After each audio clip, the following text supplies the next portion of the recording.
Welcome to the Spiritually Empowered Podcast, your virtual sanctuary for soul growth, spiritual healing, divine purpose, and conscious manifestation.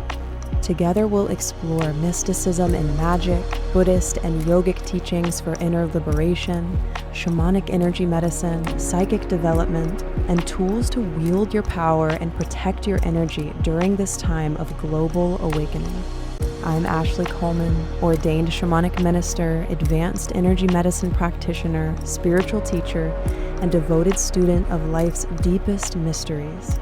I'm here to help you alchemize ancient soul wounds, reclaim your power, and rise into your sacred calling to bring healing to this world in a way that only you can. I'm so honored to be here with you. Let's dive in.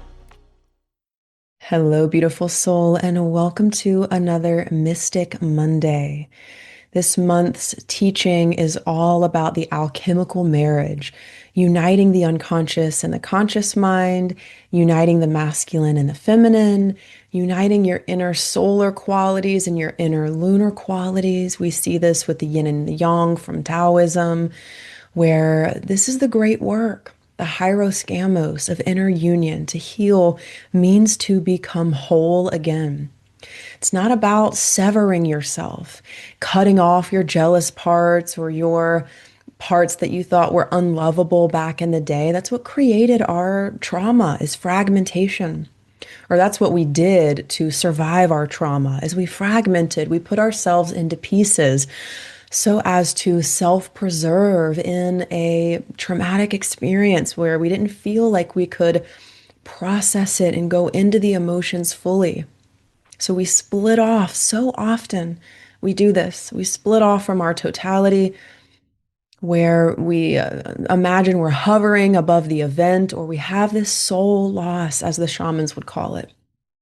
So this month, we are really diving into the teachings on becoming whole again. And this episode today is for the mystical person. A lot of women are going to resonate with this, and it doesn't matter how you identify, this is for the mystical person who came to earth connected to oneness. We all come to earth connected to oneness. This is for the sensitive being who felt everything, who saw into different dimensions, who really had a hard time adjusting to life on earth. This is for the being who's naturally, deeply empathic and compassionate, more attuned to the feminine qualities of intuition, of channeling, of seeing what other people don't see, feeling what other people don't have the capacity to feel, the deep feelers. I had a childhood of spiritual attacks where I was in a really safe home and I felt haunted every single night.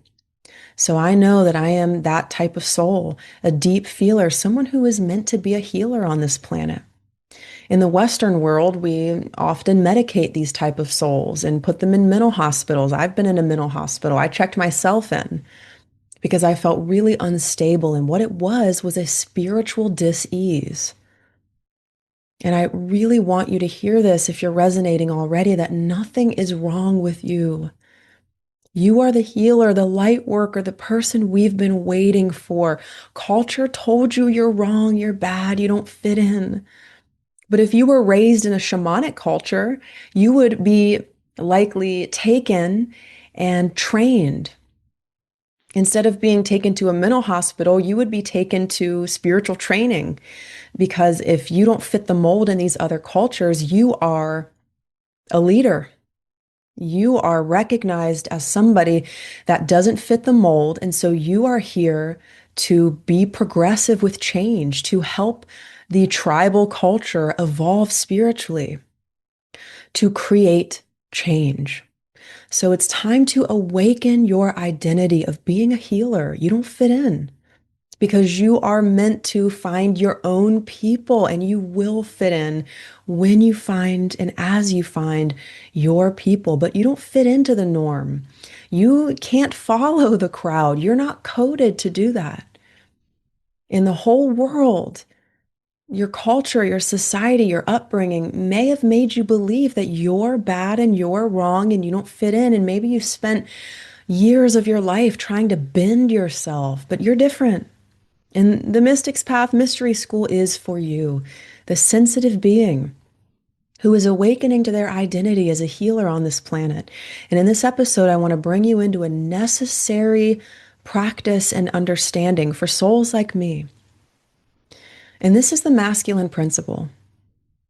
Beyond gender, there are pieces of gender to this, but beyond gender, the masculine energy is the chalice that holds the water of the feminine. It's the containment of the feminine.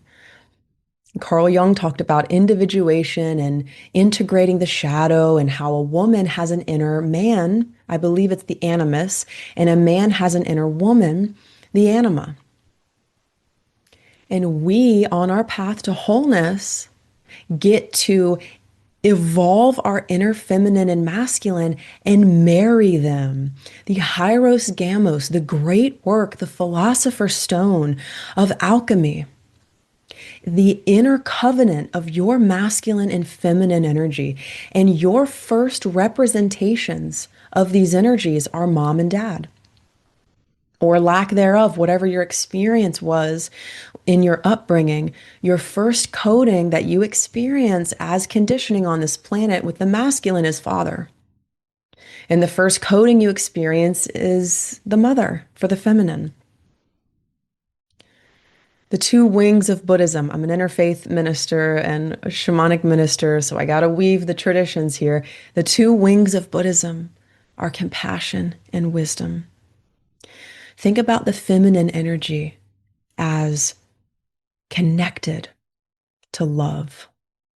Love and compassion unite. It's a bonding force, like a mother and her baby. It's a binding force. It is coming together.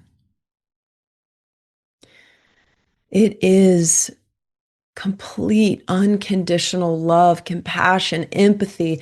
And women are deeply connected to the spirit world because we are bridges between the world.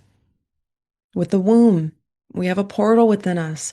I will be talking about a little bit of gender in here, but it's more than that. You have feminine energy that's not associated with gender, and then you have the pieces of gender that are here. So take what resonates, leave the rest. So the mother teaches compassion, love, your value beyond your roles. Love, unconditional love, the most powerful force. Masculine energy is connected to the wisdom piece of Buddhism. Wisdom sifts and separates and sorts.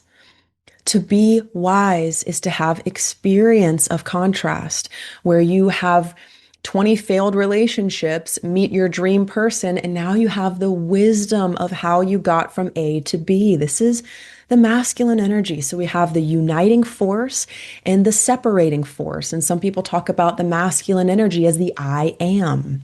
This is Martian energy, the I am. This experience of separateness, the experience of the ego. And when you study Tantra, you learn that for a man, the way to awakening for him is from the base up. So masculine energy has a stronger root connection to the root chakra. If you're familiar with the Indian chakra system, it just means wheels of energy within us, ranging from our earthly connection to our heavenly connection. And masculine energy has more of a connection to this realm and attaining in this realm, becoming in this realm. Feminine energy is more connected to the ethereal.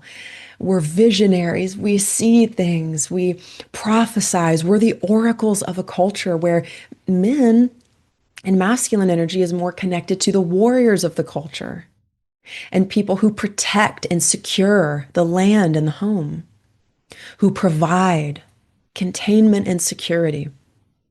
Whereas the feminine energy channels heaven to earth, brings through the oracular wisdom for a culture, for a tribe, for a community. And spiritual women need a strong protector. My father provided for me financially, but wasn't able to provide and contain me emotionally. So I felt completely rejected for my emotions from my father.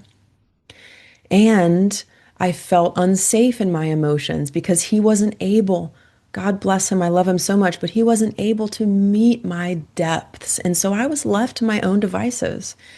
And I would scratch my skin and pull my hair out. I wasn't contained in my emotional body.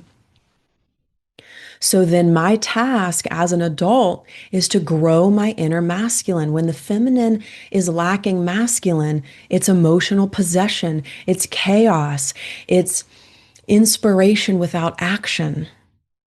It's insight that's not grounded, and it can lead to spiritual attack. And often it does because your energy is up in the higher chakras. Feminine energy is more associated and connected with the higher chakras of spirituality and oneness and all the possibilities and potentials. And then the masculine energy says, let's bring that into form.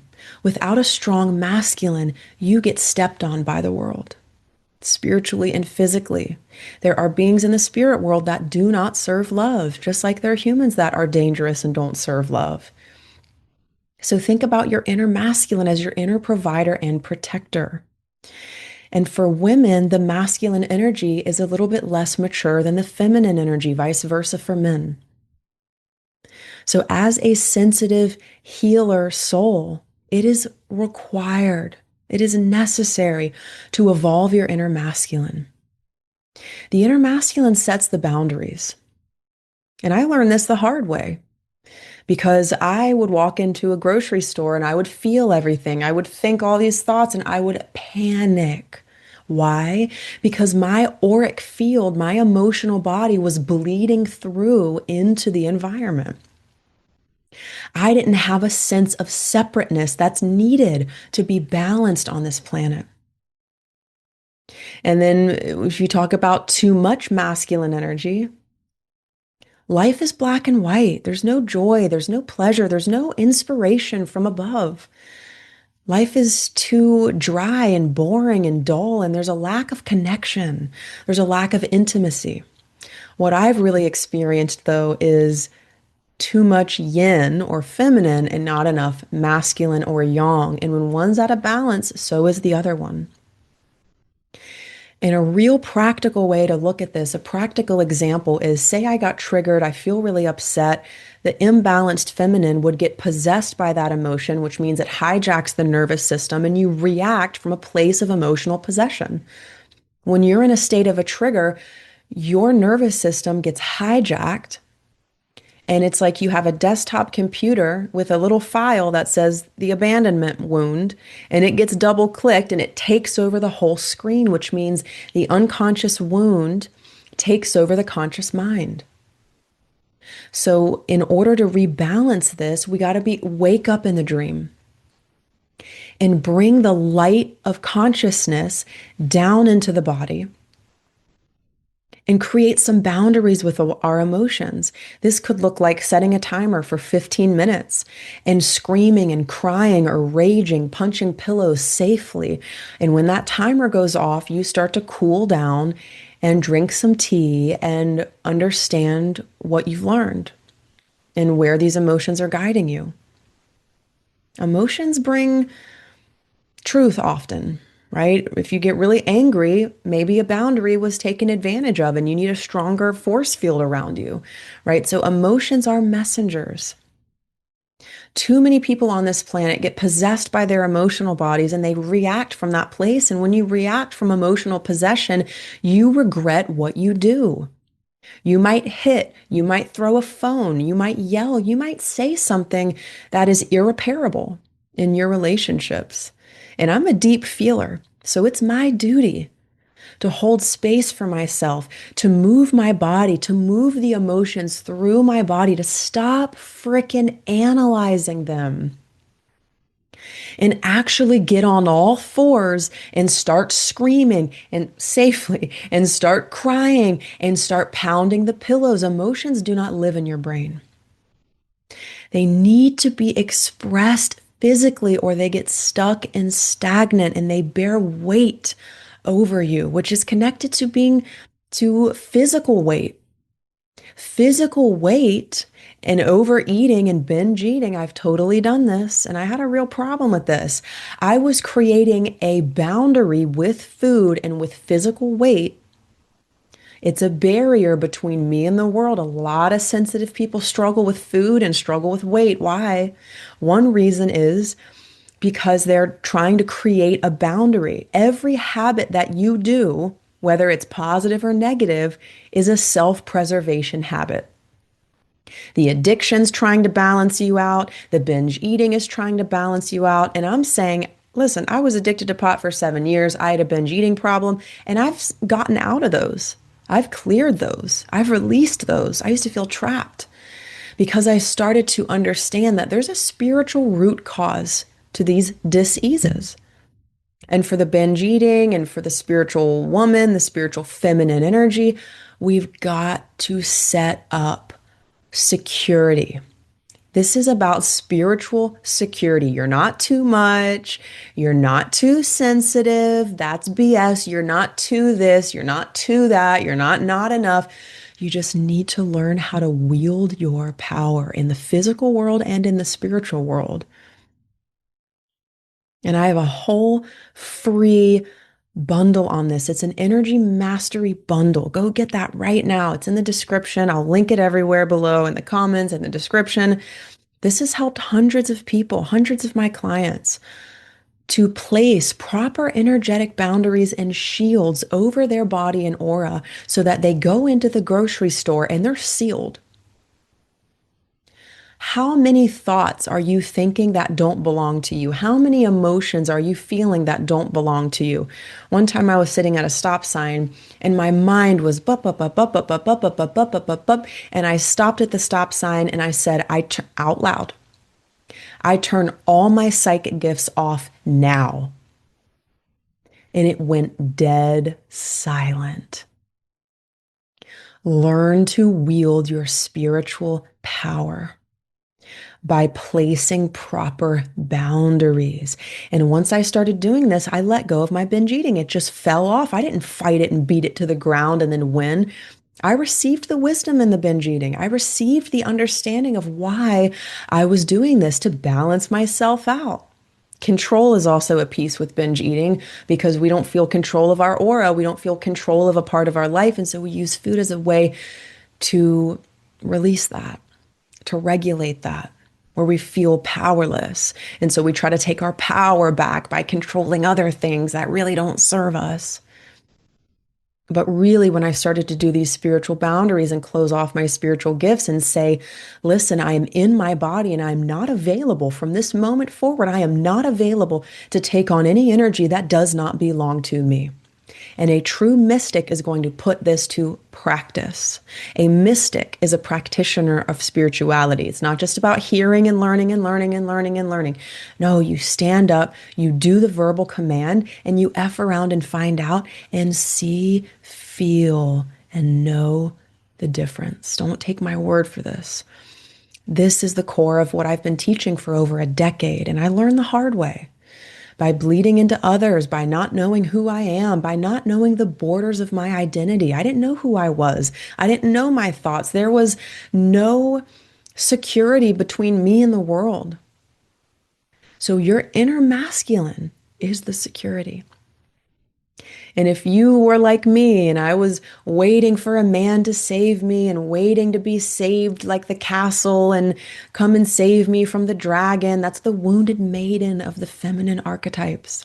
Waiting for daddy, waiting to be saved. No, no. The alchemical marriage means that you save you, that you evoke and evolve your inner masculine, that you start to relate to your boundaries. What needs to be commanded? What boundaries need to be in place, both spiritually and psychically and in the physical world? You can't do one without the other, right? And so is there a boundary you need to set with a friendship? Are you hanging out with somebody that you don't frickin' want to hang out with? That's going to cause a rift. That's a cog in the wheel. Being a mystic is about having a devotion to truth. And when we do these commands, we want to do them with our voice and practice our confident voice from love. I revoke and rebuke all negative energies now completely and fully, and I am filled with unconditional love, and I am not open to take on any energy that's not mine. And so it is. And I snap my finger. And then I see a force field of light around my body, and I say, Aura, get inside the force field, activate the force field of light around my body now. And I went from being the most dysregulated, anxious person in the room to being the most peaceful and powerful person in the room. You're not too much. You're not too sensitive. You are just here to wield your power. And this is our most amazing task as spiritual beings. A spiritual being is not meant to stay in the spirit world. The most spiritual thing I've ever done is commit to be a human, is do the dishes as the enlightened one. This is why I love Zen. Zen Buddhism says, you already are the golden Buddha. Start living your life like it. Start practicing your spiritual powers when you're in the shower. I pray to the water, heal and release anything that's not mine. And if you love this type of thing, stick around, make sure you subscribe, because that is what we do around here. We make the mystical practical, and I help you wield your power here on earth and actually merge your heavenly aspects with your physical aspects so you can embody your power physically in this world and live your greatest life and serve. You can't be a spiritual soul on the planet right now without having a strong mission to help others. You can't be a spiritual soul on the planet right now without having a strong mission to serve others. And we do this through inner union.